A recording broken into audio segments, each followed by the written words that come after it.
Maka setelah KPK menangkap ini Bung Ferdinand, ada sebuah semacam apa ya, mungkin hanya mudah-mudahan hanya saya yang berpikir mungkin KPK agak cepat menangkap ini karena memang ini sudah dipantau juga oleh Kejaksaan Agung, sesungguhnya ini sudah ada masuk ke Kejaksaan Agung laporan-laporan masyarakat ini sebelumnya. Oh, jadi didahului oleh KPK ya?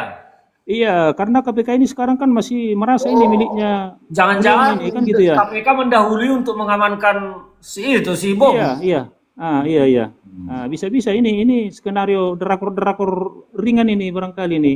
Ya, Tapi ya. mudah-mudahan Pak Prabowo sudah bisa membaca semua gerakan daripada kuda-kuda ini disatur kan gitu ya. Ibarat catur, gerakan-gerakan kuda-kuda apa ini sekarang mudah-mudahan bisa dibaca dan bisa di skakmat suatu waktu gitu.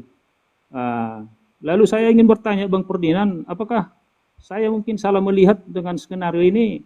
Maksudnya kan kalau KPK yang nangani ini nanti setelah inkrah bisa ditutup juga hal-hal yang lain. Beda hal dengan Bung Hasto yang sudah inkrah, persoalan yang ditangani terkait dengan Hasto ini tapi didaur ulang lagi gitu. Ini bisa menjadi semakin kelihatan mungkin nanti musuh-musuh bangsa di negara kita ini. Gimana Bung Ferdinand? Tolong sedikit pencerahan untuk kita sebagai warga bangsa ini. Monggo bos.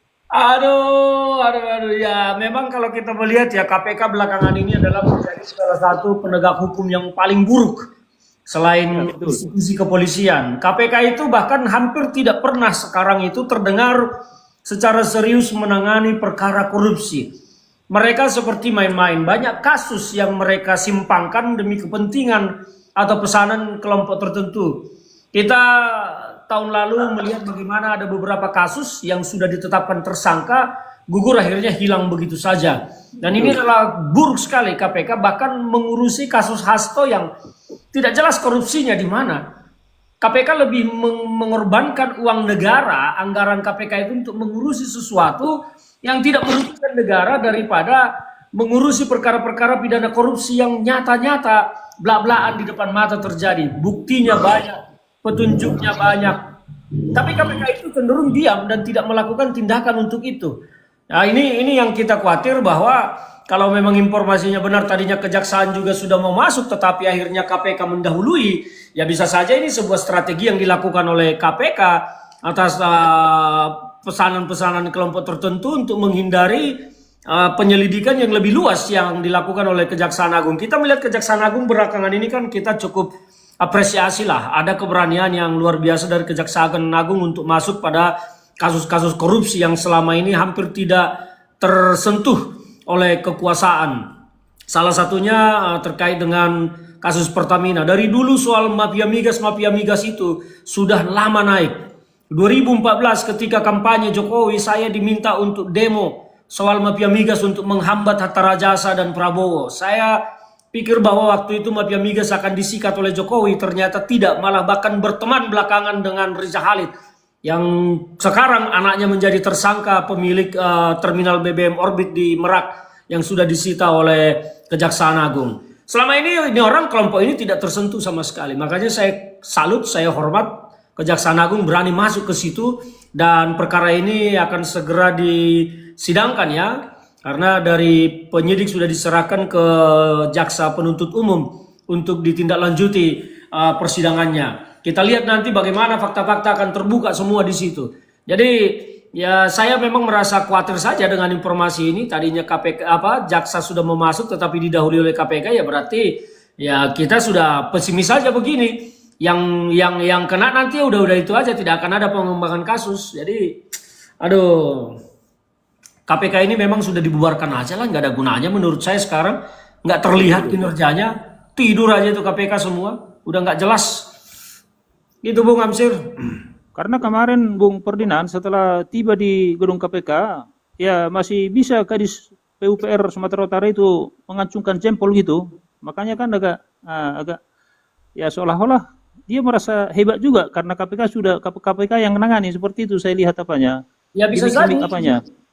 bisa jadi mereka merasa nyaman justru ditangani oleh KPK, tidak ditangani oleh kejaksaan. Kalau ditangani kejaksaan mungkin mereka akan merasakan proses hukum yang menyakitkan. Kalau di KPK mereka bisa bermain, apalagi ini adalah jajaran pemerintahannya Bobi Nasution. Semua tahu bagaimana sekarang KPK itu, pimpinan KPK itu masih ternakannya Mulyono. Jadi ya kita pesimis memang melihat ini kalau sudah seperti itu.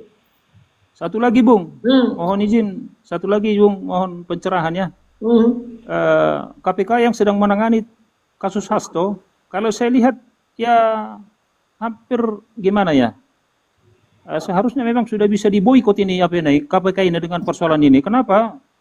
Ya kalau bisa semua apa namanya ya, kader PDIP termasuk simpatisan-simpatisan harus turun ini ke gedung KPK ini untuk memboikot supaya itu tidak dilaksanakan lagi karena pembodohan saya lihat ini. Ya. Kemudian kaitan dengan itu saya menyarankan begini sebenarnya kepada masyarakat yang masih sehat waras ya. Hmm. Harus dihitung berapa anggaran yang dihabiskan oleh KPK hanya untuk menangani kasus Hasto, apalagi nanti kalau tidak punya arti untuk divonis gitu. Nah, harus sehingga KPK yang melaksanakan penyelidikan sampai ke penyidangan, penuntutan, ya mereka harus mengembalikan uang negara yang dihabiskan gitu karena tidak ada artinya. Hampir tidak punya arti gitu. Betul. Jadi sebagai masyarakat Indonesia kita sangat dibodohi gitu oleh KPK ini. Nah, memang benar kalau undang-undangnya masih seperti ini, produk yang abal-abal itu ya harus dibubarkan gitu. Ya. Nah, saya setuju kalau saya sebagai simpatisan juga nanti ya kalau digerakkan ya harus turun semua kader PD seluruh Indonesia turun ke KPK. Ya. Nah, untuk membatalkan itu tidak ada itu pengadilan apa itu gitu. Pengadilan harus ya berani, masyarakat harus berani mengadili KPK ini gitu. Nah, dengan kenyataan-kenyataan para saksi juga yang ya kita walaupun kita bukan praktisi hukum ya tapi kita tidak juga bisa lagi dibodoh-bodohi oleh aparat hukum yang hanya punya kepentingan sesat. Nah, mohon pencerahannya dulu, Bung. Ya, jadi memang dari 17 kali persidangan banyak saksi yang telah diperiksa ya. Dan tidak ada satupun dari 17 kali persidangan itu sudah memeriksa saksi dan juga memeriksa ahli. Tapi tidak ada satupun dari saksi bahkan yang dihadirkan oleh KPK, termasuk penyidik KPK yang dihadirkan menjadi saksi pada saat itu tidak ada yang melihat dan mengetahui Hasto terlibat dalam kasus ini. Mereka bahkan ketika ditanya pada saat menjadi saksi, mereka terkesan hanya mengedepankan keyakinan. Ya mereka yakin aja kalau Hasto terlibat dan justru ditersangkakan. Itu yang terjadi. Tapi kalau dari fakta-fakta hukum persidangan, dari semua saksi yang diperiksa, baik saksi dari KPK maupun ahli, tidak ada yang menyatakan bahwa Hasto itu terlibat dalam kasus ini. Tidak ada yang melihat secara nyata, secara jelas, melihat dan mendengar bahwa Hasto lah yang memberikan uang suap, Hasto lah yang menyuruh, Hasto yang memerintahkan. Tidak ada sama sekali. Jadi adapun alat-alat petunjuk yang dipakai oleh KPK itu kan terputus linknya karena sampai hari ini Harun Masiku pun tidak bisa ditangkap oleh KPK meskipun dari berbulan-berbulan lalu KPK mengatakan sudah mengetahui Harun Masiku di mana dalam seminggu lagi ditangkap, tapi kan semua omong kosong. Jadi memang kalau kita melihat persidangan ini jelas-jelas adalah persidangan yang dipaksakan hanya untuk ya mengkriminalisasi Hasto lah. Tapi ya kita lihat saja nanti seperti apa. Yang pasti sampai saat ini 17 kali persidangan belum ada, karena saya mengikuti persidangan itu terus. Saya hadir di persidangan dan saya menyaksikan bagaimana para saksi itu tidak ada yang mengakui bahwa Hasto terlibat, termasuk ahli. Ahli pun ragu-ragu dalam kesimpulannya, sehingga saya pikir kalau persidangan ini adalah persidangan yang jujur dan benar, maka ya Hasto harus dibebaskan menurut saya.